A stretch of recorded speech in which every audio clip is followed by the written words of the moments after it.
Hello, and welcome back to my final episode of Get Busy Living.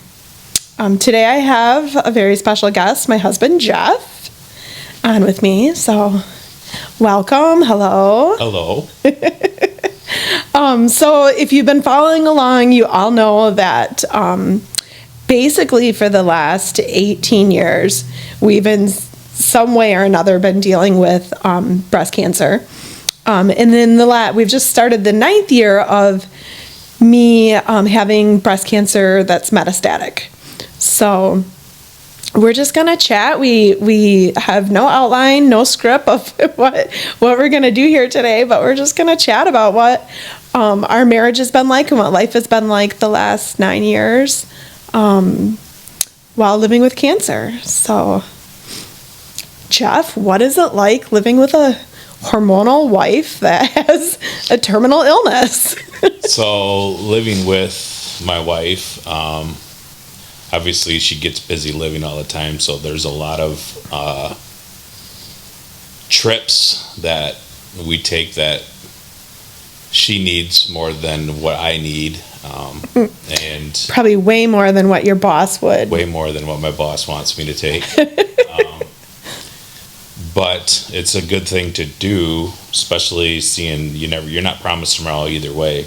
But I feel like we're going on a trip this Saturday. We're going to Florida, bringing the family for Christmas, and it's more of a family time more than a Christmas time. And I feel like both of us really appreciate that, and with her milestones that she's had, that we never know what's happening, and so making those memories is awesome. So living, it's great. She's retired now, so she's at home, so she can take care of the dogs in the house, and which makes my life easier to get home. We do a lot of things with our friends and family because she isn't engulfed in work. So therefore, we get to spend a lot of time together, which is awesome. Yeah, it is. Yeah, we always have a tendency to talk about all the good things, which has really been our focus, because I think we both feel that when you surround yourself with good and you focus on the good, then it just helps your mood and your outlook, and it's obviously helped us. Of course, there's bad days.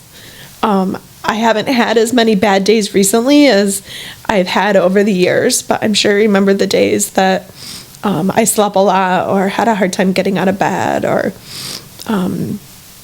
you had to help me do things that part of the for better, for worse side of marriage that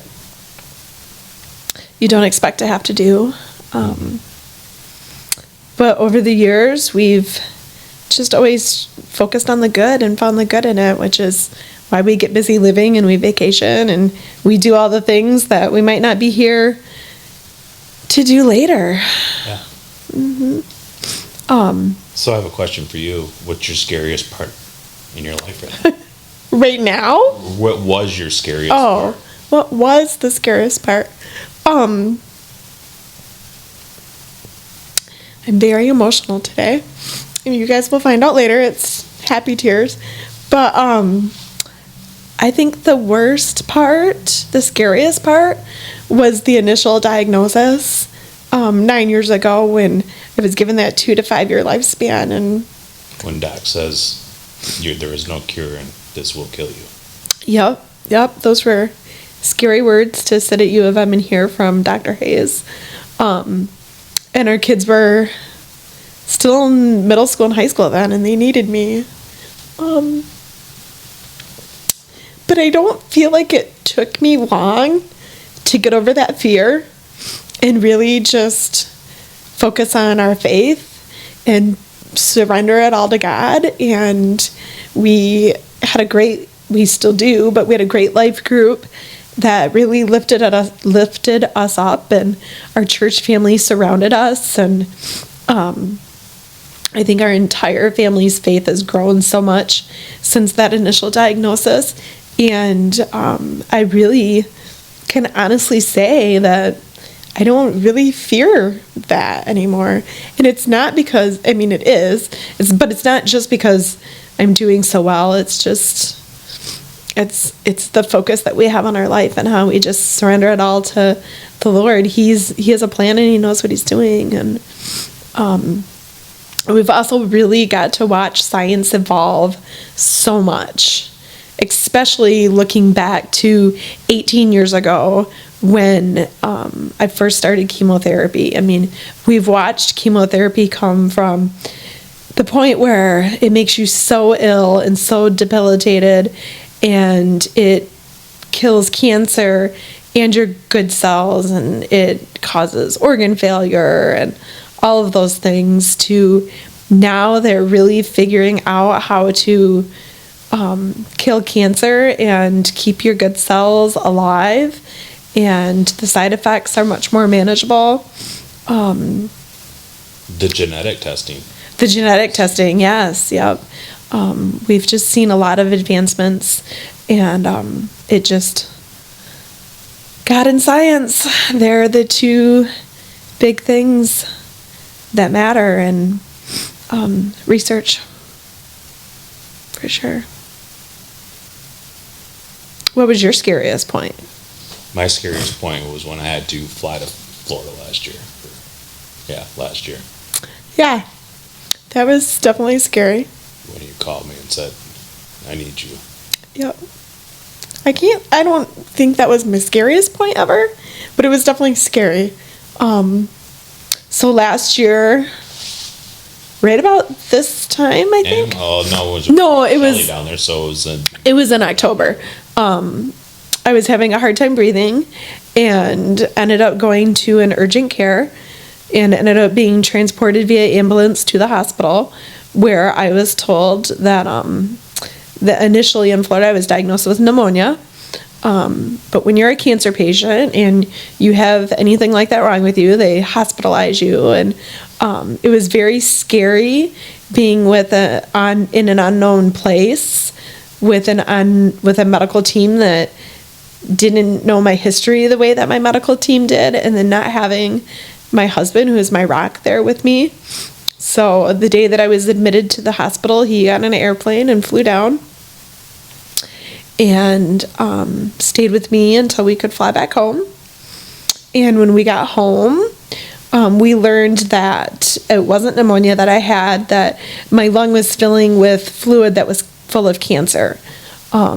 So we had a couple different hospital procedures done where we had the fluid drained in the hospital, and it kept coming back fairly quickly, and it was causing me pain, and I was having a hard time breathing.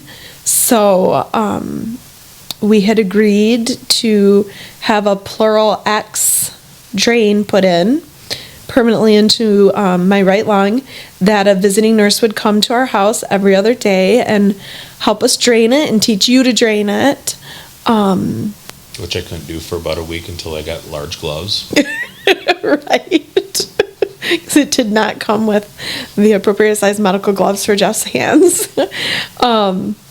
And so that was a very terrifying. I did at one point think it was the beginning of the end. I never heard success stories from majority of the people that had fluid in the lungs. Yes. Normally it just keeps coming back and coming back. Yeah.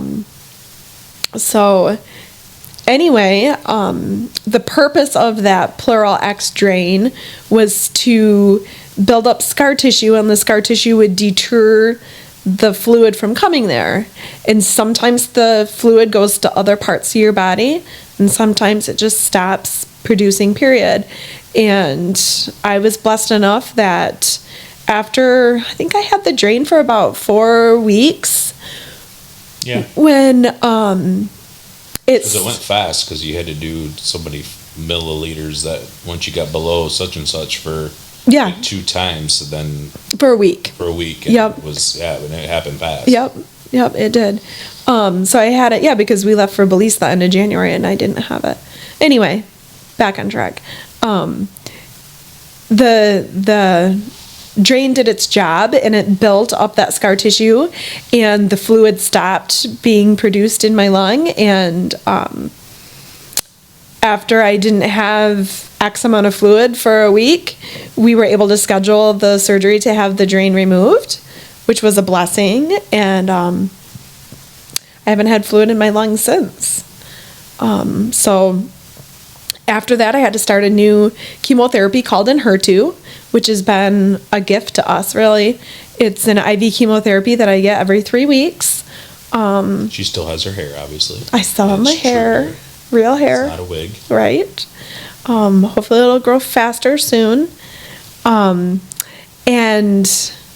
anyway, Enhertu's been a great drug for me. It definitely has its side effects, but not working has given me the ability to take the time and the rest I need to fight through those side effects.